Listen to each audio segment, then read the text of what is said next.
हरिओम दर्शकों, बहुत बहुत स्वागत है आपका हमारे खास कार्यक्रम वास्तु विचार विद धीरज मिड्ढा में। दर्शकों, यदि आप हमारे साथ पहली बार जुड़ रहे हैं तो आप इस चैनल को सब्सक्राइब कर लीजिए और यदि आपको हमारा ये प्रोग्राम, हमारा ये ज्ञान आपको देने का सिलसिला अच्छा लग रहा है तो इसे लाइक जरूर करें और दूसरों के साथ, दूसरों के भले के लिए, हमारे भले के लिए इसे शेयर जरूर करें।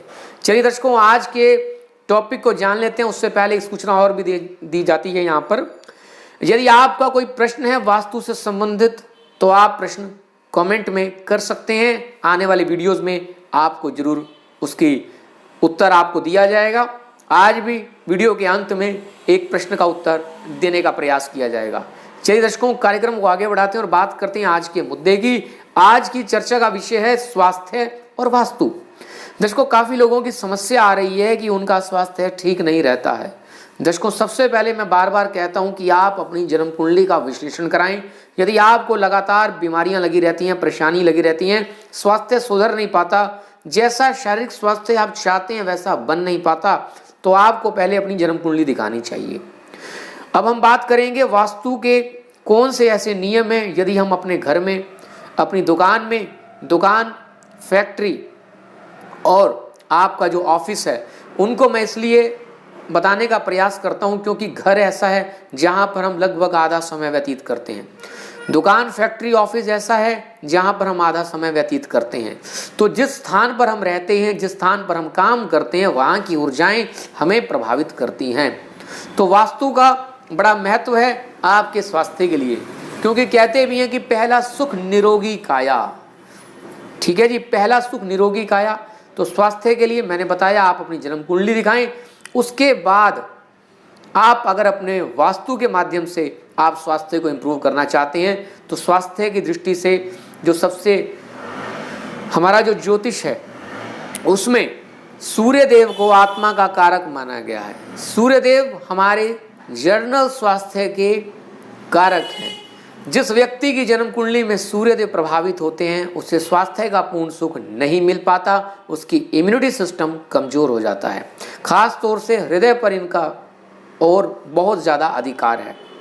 तो सूर्य देव की दिशा, जैसा कि आप जानते हैं, वह उत्तर दिशा है, पूर्व दिशा है।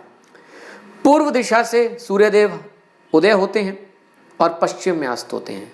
दर्शकों, यदि आपका घर पूर्वाभिमुख है तो मेरे हिसाब से आपको स्वास्थ्य संबंधी परेशानियां नहीं आनी चाहिए।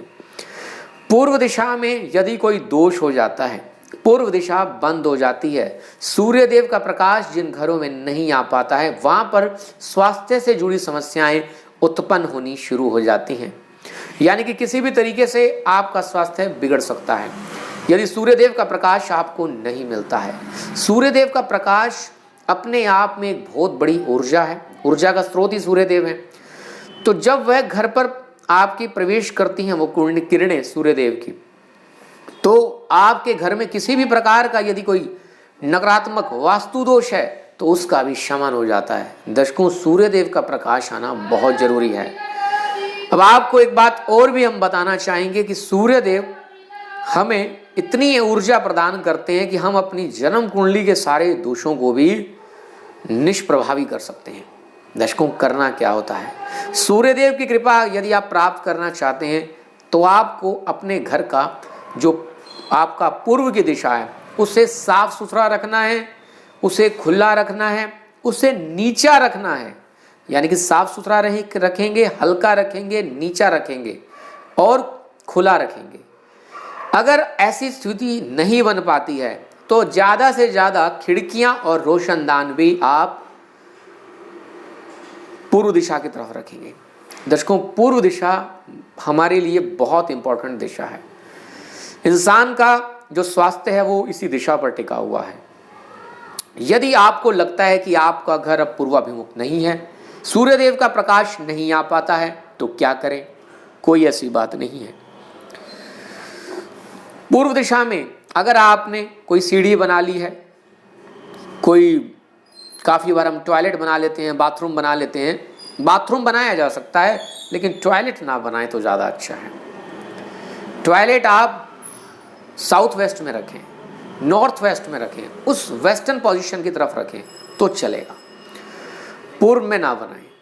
दर्शकों, अब यदि मान लो कोई ऐसा दोष जिसे आप हटा नहीं सकते, काफ़ी बार हम लोग उस बिल्डिंग में तोड़फोड़ नहीं कर पाते। फॉर एग्जाम्पल, हम किराए के मकान में रहते हैं, वहाँ पर सूर्यदेव का प्रकाश ही नहीं आ पा रहा, तो क्या करें? अब स्वास्थ्य प्रभावित होना शुरू हो जाता है। पहले फिजिकली, जैसे हमारा शरीर है, स्थूल शरीर है, एक हमारा सूक्ष्म शरीर होता है, एक हमारा कारण शरीर होता है, जिसको 3 प्रकार के शरीर हमारे शास्त्रों में हमें बताए गए हैं। तो सबसे पहले हमारी फिजिकल बॉडी प्रभावित होती है। हालांकि सूक्ष्म जो है उस पर वैसे पहले प्रभाव पड़ता है, उसके बाद ही स्थूल पर पड़ता है, क्योंकि सूक्ष्म शरीर हमारे आने वाली घटनाओं जो हमारे आगे घटित होनी है उसको भी पहले से एब्जॉर्ब करना शुरू कर देता है। 4-6 महीने पहले ही ऐसी मतलब कुदरत ने सिस्टम बनाया हुआ है। चलिए, मुद्दा है कि क्या करें। सूर्य यंत्र की स्थापना आप पूर्व दिशा की तरफ कर सकते हैं यदि पूर्व दिशा का वास्तु दोष बिगड़ा हुआ है। सूर्य यंत्र, केसरी रंगों का प्रयोग भी किया जा सकता है, गोल्डन कलर का प्रयोग भी किया जा सकता है उन दीवारों पर। उदय होते हुए सूर्यदेव की तस्वीर लगाकर भी आप पूर्व दिशा के दोष को ठीक कर सकते हैं। और कोशिश करें वहां पर कोई रोशनदान बनवा दें, खुला नहीं रख सकते तो कोई खिड़की निकलवा दें। दर्शकों, बड़ा चमत्कारिक आपको ये उपाय दिया जा रहा है, आप कुछ दिन करके देखें, आपको महीने 2 महीने के अंदर ही इसका प्रभाव देखने को मिल जाएगा। काफ़ी बार तो हमें हाथों हाथ प्रभाव मिल जाता है जैसे ही हम कोई उपाय करते हैं। तो आप भी करें और अपने स्वास्थ्य की रक्षा करें। आशा करते हैं आपको यह जानकारी अच्छी लगी होगी। चलिए दर्शकों, आज के प्रश्न को ले लेते हैं। आज का जो प्रश्न है वो किया है प्रदीप कुमार जी ने। कहते हैं, गुरुजी प्रणाम, दुकान में आमदनी नहीं हो रही है, वास्तु का उपाय बताएं, धन्यवाद।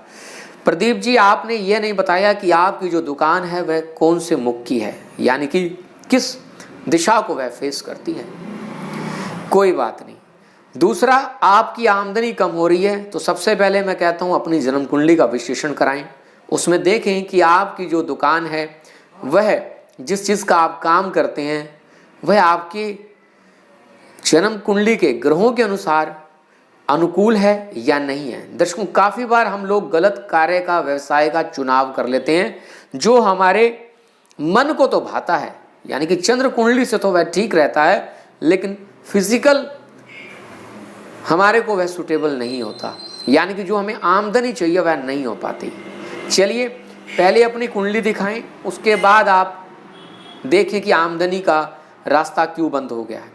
अगर आपको लगता है कि आपकी दुकान में वास्तु दोष है, उसके कारण आमदनी नहीं हो रही है, तो मैं आपको आज एक छोटी सी उपाय आपको बताना चाहूँगा। एक तो दुकान पे गल्ले पे बैठ के, क्योंकि जो छोटे दुकानदार हैं उनका गल्ला उनके समीप ही होता है, तो आप कैश काउंटर के पास जब बैठते हैं तो आपने ये नहीं कहना है कि मेरा काम नहीं हो रहा है, आपने पॉजिटिव अफर्मेशंस करनी है, यानी कि हाँ, काम अच्छा हो रहा है, बढ़िया हो रहा है, मैं तरक्की कर रहा हूँ।